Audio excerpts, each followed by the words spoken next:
ರಾಜ್ಯದಲ್ಲಿರುವ ಮಹಿಳೆಯರಿಗಾಗಿ ಕಾಂಗ್ರೆಸ್ ಸರ್ಕಾರ ಶಕ್ತಿ ಯೋಜನೆ ನೀಡುವ ಮೂಲಕ ಬಿಗ್ ಬಂಪರ್ ನೀಡಿತ್ತು. ಇದೀಗ ಪುರುಷರಿಗೂ ಕೂಡ ಈ ಆಫರ್ ಅನ್ನು ಕೊಡೋದಕ್ಕೆ ಮುಂದಾಗಿದೆ.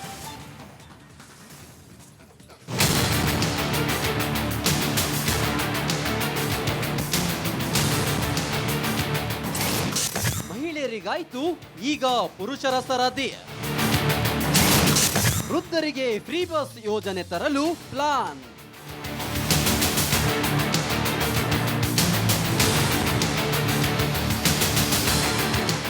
ಗ್ಯಾರಂಟಿ ಯೋಜನೆಗಳ ಮೂಲಕ ರಾಜ್ಯದಲ್ಲಿ ಅಧಿಕಾರಕ್ಕೇರಿರುವ ಸರ್ಕಾರ ಇದೀಗ ಮತ್ತೊಂದು ಯೋಜನೆ ತರಲು ಸಜ್ಜಾಗಿದೆ. ಶಕ್ತಿ ಯೋಜನೆ ಮೂಲಕ ಸರ್ಕಾರ ಈಗಾಗಲೇ ಜನಮನ ಗೆದ್ದಿದೆ. ಇದರಿಂದ ಅದೆಷ್ಟು ಬಡ ಕುಟುಂಬಗಳಿಗೆ ಫ್ರೀ ಬಸ್ ಯೋಜನೆ ಸಹಕಾರಿಯಾಗಿದೆ. ಇದೀಗ ಇದೇ ಬಂಪರ್ ಯೋಜನೆಯನ್ನ ಪುರುಷರಿಗೂ ನೀಡಲು ಸರ್ಕಾರ ಸಜ್ಜಾಗಿದೆ.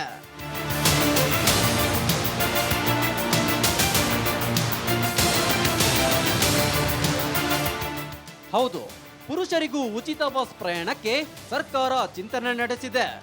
ವಯೋಮಿತಿ ನಿಗದಿ ಮಾಡಿ ವೃದ್ಧರಿಗೆ ಶಕ್ತಿ ಯೋಜನೆ ನೀಡುವ ಬಗ್ಗೆ ಚರ್ಚಿಸಲು ಡಿಸಿಎಂ ಡಿಕೆ ಶಿವಕುಮಾರ್ ತೀರ್ಮಾನ ಮಾಡಿದ್ದಾರೆ. ಈ ಬಗ್ಗೆ ಚರ್ಚಿಸಿ ಒಂದು ವಯೋಮಿತಿವರೆಗೆ ಫ್ರೀ ಬಸ್ ಯೋಜನೆ ನೀಡುವ ಬಗ್ಗೆ ಯೋಚಿಸಿ ಕ್ರಮ ವಹಿಸಲಾಗುವುದು ಎಂದು ಭರವಸೆ ನೀಡಿದ್ದಾರೆ.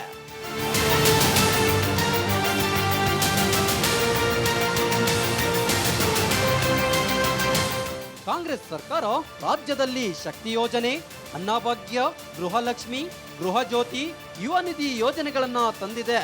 ಇದರಿಂದ ಅದೆಷ್ಟೋ ಕುಟುಂಬಗಳಿಗೆ ಸಹಕಾರಿಯಾಗಿದೆ. ಇದೀಗ ವಯೋವೃದ್ಧರಿಗೂ ಫ್ರೀ ಬಸ್ ಸೌಲಭ್ಯ ನೀಡುವ ಕುರಿತು ಪ್ರಸ್ತಾಪ ಮಾಡಿದೆ. ಸರ್ಕಾರ ಅದ್ಯಾವಾಗಿಂದ ಈ ಯೋಜನೆ ಜಾರಿಗೆ ತರುತ್ತೋ ಅಂತ ಕಾದು ನೋಡಬೇಕಿದೆ.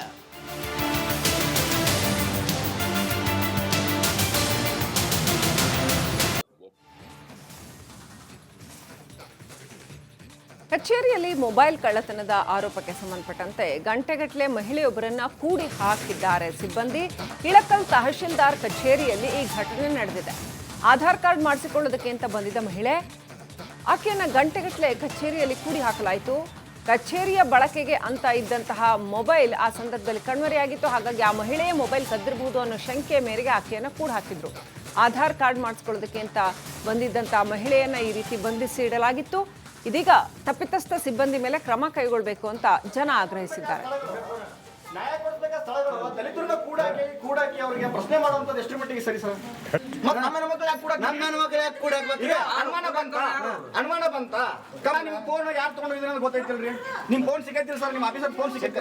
ಮತ್ತೆ ಇನ್ನೇನು ಎವಿಡೆನ್ಸ್ ಬೇಕು ಸರ್? ಈಗ ಯಾರು ರೇಟ್ಸ್ ಕೊಟ್ಟಾರ್ರಿ ಒಬ್ಬರ ಮಾತಾಡ್ರಿ, ಒಂದ್ ಇಷ್ಟೊತ್ತನ ಮಾತಾಡ್ರಿ, ಉತ್ತರ ಹೇಳೇ ಬೇಡ. ಅವಮಾನ ಮಾಡೋದು ಸರಿಯಲ್ಲ.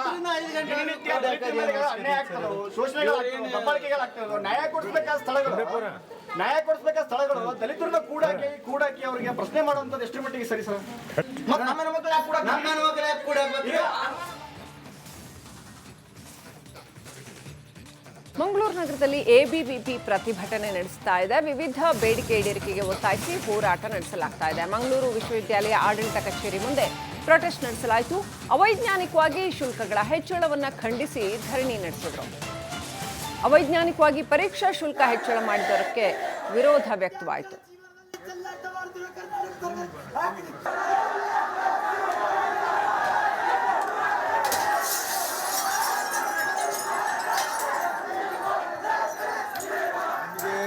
ನಿಮ್ಮ ಬೇಡಿಕೆಗಳನ್ನು ಮಂಡಿಸಲಿಕ್ಕೆ ಮತ್ತು ಹೋರಾಟ ಮಾಡಲಿಕ್ಕೆ ಈ ದೇಶ ನಿಮ್ಗೆ ಅಧಿಕಾರ ಕೊಟ್ಟಿದೆ. ಆದರೆ ವಿಶ್ವವಿದ್ಯಾಲಯದ ಆಸ್ತಿಯನ್ನು ಈ ರೀತಿ ಡ್ಯಾಮೇಜ್ ಮಾಡೋದು ನಮ್ಮ ವಿದ್ಯಾರ್ಥಿ ಸಮುದಾಯಕ್ಕೆ ಸರಿಯಲ್ಲ. ನೀವೇನು ಕೇಳಬೇಕು ಅದನ್ನು ಕೇಳಿ, ನಾವು ಏನು ಪರಿಹಾರ ಕೊಡ್ಲಿಕ್ಕೆ ಸಾಧ್ಯ ಇದೆ ಅದನ್ನು ಪರಿಹಾರ ಖಂಡಿತ ಕೊಡ್ಲಿಕ್ಕೆ ಸಾಧ್ಯ ಇದೆ. This is not the way in which you need to. Yogeshwar ಗೆಲ್ಲುವ ವಿಶ್ವಾಸ ನನಗೆ ಇದೆ, ನಮ್ಮ ಪಕ್ಷ ಹಾಗೂ ಕಾರ್ಯಕರ್ತರಿಗೂ ಇದೆ ಅಂತ ಮಾಜಿ ಸಂಸದ ಡಿಕೆ ಸುರೇಶ್ ಹೇಳಿಕೆ ಕೊಟ್ಟಿದ್ದಾರೆ. ನಮ್ಮ ಕಾರ್ಯಕರ್ತರು ಎಲ್ಲಿ ಅಪ್ಪಿತಪ್ಪಿ ಬೆಟ್ಟಿಂಗ್ ಆಡಿ ತೊಂದರೆ ಮಾಡ್ಕೊಳ್ತಾರೆ ಅಂತ ಹೇಳಿದ್ದಾರೆ. ದುಡ್ಡು ಕಳ್ಕೊಳ್ತಾರೆ ಅನ್ನೋ ಭಯ, ಹೀಗಾಗಿ ಸೋಲ್ತೇನೆ ಅಂತ ಹೇಳಿರಬಹುದು. ಆದರೆ ಯೋಗೇಶ್ವರ್ ಗೆಲ್ಲೋದು ಖಚಿತ ಅಂತ ಡಿಕೆ ಸುರೇಶ್ ಹೇಳಿದ್ದಾರೆ. ಒಬ್ಬೊಬ್ಬರ ಭಾವನೆ ಒಂದೊಂದು ರೀತಿ ಇರ್ತದೆ. ಅವರು ಬಹುಶಃ ಗೆಲ್ಲುವ ವಿಶ್ವಾಸ ಅವ್ರಿಗೂ ಇದೆ, ನನಗೂ ಇದೆ, ನಮ್ಮ ಪಕ್ಷಕ್ಕೂ ಇದೆ, ನಮ್ಮ ಕಾರ್ಯಕರ್ತರಿಗೂ ಇದೆ. ಸೊ ನಮ್ಮ ಕಾರ್ಯಕರ್ತರುಗಳು ಎಲ್ಲಿ ಅಪ್ಪಿತಪ್ಪಿ ದುಡ್ಡು ಕಟ್ಕೊಂಡು ಬೆಟ್ಟಿಂಗು ಗಿಟ್ಟಿಂಗು ಆಡಿ ಸುಮ್ಮನೆ ಎಲ್ಲ ತೊಂದರೆ ಮಾಡ್ಕೋತಾರೋ ಅವ್ರಿಗೆ ಯಾಕೆ ನಾನು ಏನಾರ ಹೆಚ್ಚು ಕಡಿಮೆ ಆಯ್ತು ಅಂದ್ರೆ ನನ್ನಿಂದ ಅವ್ರ ಮನೆಗಳಲ್ಲಿ ಅವ್ರ ಆರ್ಥಿಕವಾಗಿ ಸಂಕಷ್ಟ ಎದುರಿಸ್ಬೇಕಾಗ್ಬೋದು. ಸ್ವಲ್ಪ ಅಳೆದು ತೂಗಿ ನೋಡೋಣ ಅನ್ನೋಂಥ ದೃಷ್ಟಿಯಿಂದ ಏನಾದ್ರೂ ಅವರು ಜನರ ದೃಷ್ಟಿಯಿಂದ ಹೇಳಿದ್ರು. ಯೋಗೇಶ್ವರ್ ಗೆಲ್ಲುವ ವಿಶ್ವಾಸ ನನಗೆ ಇದೆ, ನಮ್ಮ ಪಕ್ಷ ಹಾಗೂ ಕಾರ್ಯಕರ್ತರಿಗೂ ಇದೆ ಅಂತ ಮಾಜಿ ಸಂಸದ ಡಿಕೆ ಸುರೇಶ್ ಹೇಳಿಕೆ ಕೊಟ್ಟಿದ್ದಾರೆ. ನಮ್ಮ ಕಾರ್ಯಕರ್ತರು ಎಲ್ಲಿ ಅಪ್ಪಿತಪ್ಪಿ ಬೆಟ್ಟಿಂಗ್ ಆಡಿ ತೊಂದರೆ ಮಾಡ್ಕೊಳ್ತಾರೆ ಅಂತ ಹೇಳಿದ್ದಾರೆ. ದುಡ್ಡು ಕಳ್ಕೊಳ್ತಾರೆ ಅನ್ನೋ ಭಯ, ಹೀಗಾಗಿ ಸೋಲ್ತೇನೆ ಅಂತ ಹೇಳಿರಬಹುದು. ಆದ್ರೆ ಯೋಗೇಶ್ವರ್ ಗೆಲ್ಲೋದು ಖಚಿತ ಅಂತ ಡಿಕೆ ಸುರೇಶ್ ಹೇಳಿದ್ದಾರೆ. ಒಬ್ಬೊಬ್ಬರ ಭಾವನೆ ಒಂದೊಂದು ರೀತಿ ಇರ್ತದೆ. ಅವರು ಬಹುಶಃ ಗೆಲ್ಲುವ ವಿಶ್ವಾಸ ಅವ್ರಿಗೂ ಇದೆ, ನನಗೂ ಇದೆ, ನಮ್ಮ ಪಕ್ಷಕ್ಕೂ ಇದೆ, ನಮ್ಮ ಕಾರ್ಯಕರ್ತರಿಗೂ ಇದೆ. ಸೊ ನಮ್ಮ ಕಾರ್ಯಕರ್ತರುಗಳು ಎಲ್ಲಿ ಅಪ್ಪಿತಪ್ಪಿ ದುಡ್ಡು ಕಟ್ಕೊಂಡು ಬೆಟ್ಟಿಂಗು ಗಿಟ್ಟಿಂಗು ಆಡಿ ಸುಮ್ಮನೆ ಎಲ್ಲ ತೊಂದರೆ ಮಾಡ್ಕೋತಾರೋ ಅವ್ರಿಗೆ ಯಾಕೆ ನಾನು ಏನಾರ ಹೆಚ್ಚು ಕಡಿಮೆ ಆಯ್ತು ಅಂದ್ರೆ ನನ್ನಿಂದ ಅವ್ರ ಮನೆಗಳಲ್ಲಿ ಅವ್ರ ಆರ್ಥಿಕವಾಗಿ ಸಂಕಷ್ಟ ಎದುರಿಸ್ಬೇಕಾಗ್ಬೋದು.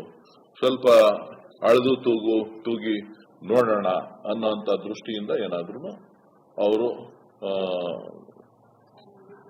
ಜನರ ದೃಷ್ಟಿಯಿಂದ ಹೇಳಿದ್ರು. ಕಚೇರಿಯಲ್ಲಿ ಮೊಬೈಲ್ ಕಳ್ಳತನದ ಆರೋಪಕ್ಕೆ ಸಂಬಂಧಪಟ್ಟಂತೆ ಗಂಟೆಗಟ್ಟಲೆ ಮಹಿಳೆಯೊಬ್ಬರನ್ನ ಕೂಡಿ ಹಾಕಿದ್ದಾರೆ ಸಿಬ್ಬಂದಿ. ಇಳಕಲ್ ತಹಶೀಲ್ದಾರ್ ಕಚೇರಿಯಲ್ಲಿ ಈ ಘಟನೆ ನಡೆದಿದೆ. ಆಧಾರ್ ಕಾರ್ಡ್ ಮಾಡಿಸಿಕೊಳ್ಳೋದಕ್ಕೆ ಅಂತ ಬಂದಿದ್ದ ಮಹಿಳೆ, ಆಕೆಯನ್ನ ಗಂಟೆಗಟ್ಟಲೆ ಕಚೇರಿಯಲ್ಲಿ ಕೂಡಿ ಹಾಕಲಾಯಿತು. ಕಚೇರಿಯ ಬಳಕೆಗೆ ಅಂತ ಇದ್ದಂತಹ ಮೊಬೈಲ್ ಆ ಸಂದರ್ಭದಲ್ಲಿ ಕಣ್ಮರೆಯಾಗಿತ್ತು. ಹಾಗಾಗಿ ಆ ಮಹಿಳೆಯ ಮೊಬೈಲ್ ಕದ್ದಿರಬಹುದು ಅನ್ನೋ ಶಂಕೆಯ ಮೇರೆಗೆ ಆಕೆಯನ್ನ ಕೂಡ ಹಾಕಿದ್ರು. ಆಧಾರ್ ಕಾರ್ಡ್ ಮಾಡಿಸ್ಕೊಳ್ಳೋದಕ್ಕೆ ಅಂತ ಬಂದಿದ್ದಂತಹ ಮಹಿಳೆಯನ್ನ ಈ ರೀತಿ ಬಂಧಿಸಿ ಇಡಲಾಗಿತ್ತು. ಇದೀಗ ತಪ್ಪಿತಸ್ಥ ಸಿಬ್ಬಂದಿ ಮೇಲೆ ಕ್ರಮ ಕೈಗೊಳ್ಳಬೇಕು ಅಂತ ಜನ ಆಗ್ರಹಿಸಿದ್ದಾರೆ. ನ್ಯಾಯ ಕೊಡಿಸಬೇಕಾದ ಸ್ಥಳಗಳು ದಲಿತರನ್ನ ಕೂಡಾಕಿ ಅವರಿಗೆ ಪ್ರಶ್ನೆ ಮಾಡುವಂತದ್ದು ಎಷ್ಟು ಮಟ್ಟಿಗೆ ಸರಿ ಸರ್? ನಮ್ಮ ಮಕ್ಕಳು ಯಾಕೆ ಕೂಡಾಕ್ಬೇಕು? ಅನುಮಾನ ಬಂತ ನಿಮ್ ಫೋನ್ ಯಾರು ತಗೊಂಡಿದ್ರೆ ಅಂತ ಗೊತ್ತೈತಿಲ್ರಿ? ನಿಮ್ ಫೋನ್ ಸಿಗೈತಿಲ್ಲ ಸರ್, ನಿಮ್ ಆಫೀಸರ್ ಫೋನ್ ಸಿಗೈತಿಲ್ಲ. ಮತ್ತೆ ಇನ್ನೇನು ಎವಿಡೆನ್ಸ್ ಬೇಕು ಸರ್? ಈಗ ರೇಟ್ಸ್ ಕೊಟ್ಟಾರ್ರಿ, ಒಬ್ಬರ ಮಾತಾಡ್ರಿ, ಒಂದ್ ಇಷ್ಟೊತ್ತನ ಮಾತಾಡ್ರಿ, ಉತ್ತರ ಹೇಳಲೇ ಬೇಡ. ಅವಮಾನ ಮಾಡುವಂಥದ್ದು ಸರಿಯಲ್ಲ. ದಿನನಿತ್ಯ ದಲಿತರ ಮೇಲೆ ಅನ್ಯಾಯ ಆಗ್ತದೆ, ಶೋಷಣೆಗಳಾಗ್ತವೆ, ದಬ್ಬಾಳಿಕೆಗಳಾಗ್ತವೆ. ನ್ಯಾಯ ಕೊಡಿಸಬೇಕಾದ ಸ್ಥಳಗಳು ದಲಿತರನ್ನ ಕೂಡಾಕಿ ಅವರಿಗೆ ಪ್ರಶ್ನೆ ಮಾಡುವಂತದ್ದು ಎಷ್ಟು ಮಟ್ಟಿಗೆ ಸರಿ ಸರ್? ನಮ್ಮ ಮಕ್ಕಳು ಯಾಕೆ ಕೂಡಾಕ್ಬೇಕು? ಮಂಗಳೂರು ನಗರದಲ್ಲಿ ಎಬಿವಿಪಿ ಪ್ರತಿಭಟನೆ ನಡೆಸ್ತಾ ಇದೆ. ವಿವಿಧ ಬೇಡಿಕೆ ಈಡೇರಿಕೆಗೆ ಒತ್ತಾಯಿಸಿ ಹೋರಾಟ ನಡೆಸಲಾಗ್ತಾ ಇದೆ. ಮಂಗಳೂರು ವಿಶ್ವವಿದ್ಯಾಲಯ ಆಡಳಿತ ಕಚೇರಿ ಮುಂದೆ ಪ್ರೊಟೆಸ್ಟ್ ನಡೆಸಲಾಯಿತು. ಅವೈಜ್ಞಾನಿಕವಾಗಿ ಶುಲ್ಕಗಳ ಹೆಚ್ಚಳವನ್ನು ಖಂಡಿಸಿ ಧರಣಿ ನಡೆಸಿದ್ರು. ಅವೈಜ್ಞಾನಿಕವಾಗಿ ಪರೀಕ್ಷಾ ಶುಲ್ಕ ಹೆಚ್ಚಳ ಮಾಡಿದ್ದಕ್ಕೆ ವಿರೋಧ ವ್ಯಕ್ತವಾಯಿತು.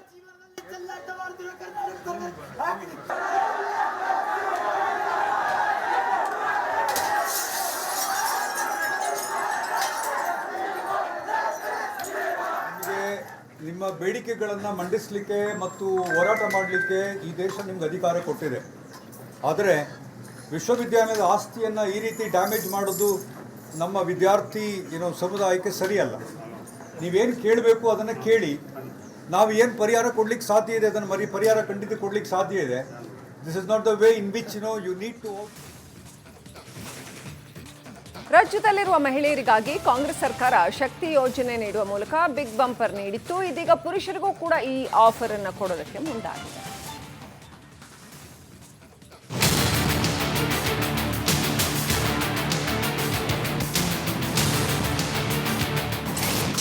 ಮಹಿಳೆಯರಿಗಾಯ್ತು, ಈಗ ಪುರುಷರ ಸರದಿ. ವೃದ್ಧರಿಗೆ ಫ್ರೀ ಬಸ್ ಯೋಜನೆ ತರಲು ಪ್ಲಾನ್.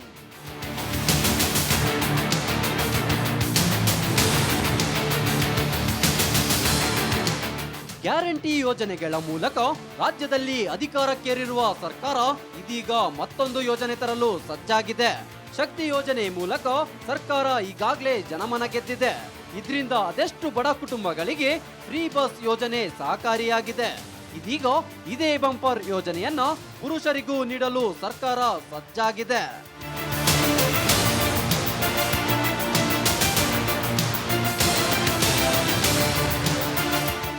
ಹೌದು, ಪುರುಷರಿಗೂ ಉಚಿತ ಬಸ್ ಪ್ರಯಾಣಕ್ಕೆ ಸರ್ಕಾರ ಚಿಂತನೆ ನಡೆಸಿದೆ.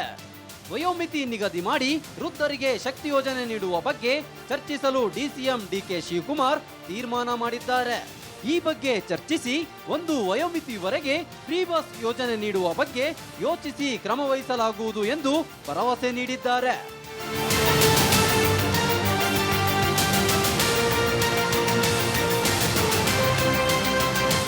ಕಾಂಗ್ರೆಸ್ ಸರ್ಕಾರ ರಾಜ್ಯದಲ್ಲಿ ಶಕ್ತಿ ಯೋಜನೆ, ಅನ್ನಭಾಗ್ಯ, ಗೃಹಲಕ್ಷ್ಮಿ, ಗೃಹ ಜ್ಯೋತಿ, ಯುವ ನಿಧಿ ಯೋಜನೆಗಳನ್ನ ತಂದಿದೆ. ಇದರಿಂದ ಅದೆಷ್ಟೋ ಕುಟುಂಬಗಳಿಗೆ ಸಹಕಾರಿಯಾಗಿದೆ. ಇದೀಗ ವಯೋವೃದ್ಧರಿಗೂ ಫ್ರೀ ಬಸ್ ಸೌಲಭ್ಯ ನೀಡುವ ಕುರಿತು ಪ್ರಸ್ತಾಪ ಮಾಡಿದೆ. ಸರ್ಕಾರ ಅದ್ಯಾವಾಗಿಂದ ಈ ಯೋಜನೆ ಜಾರಿಗೆ ತರುತ್ತೋ ಅಂತ ಕಾದು ನೋಡಬೇಕಿದೆ.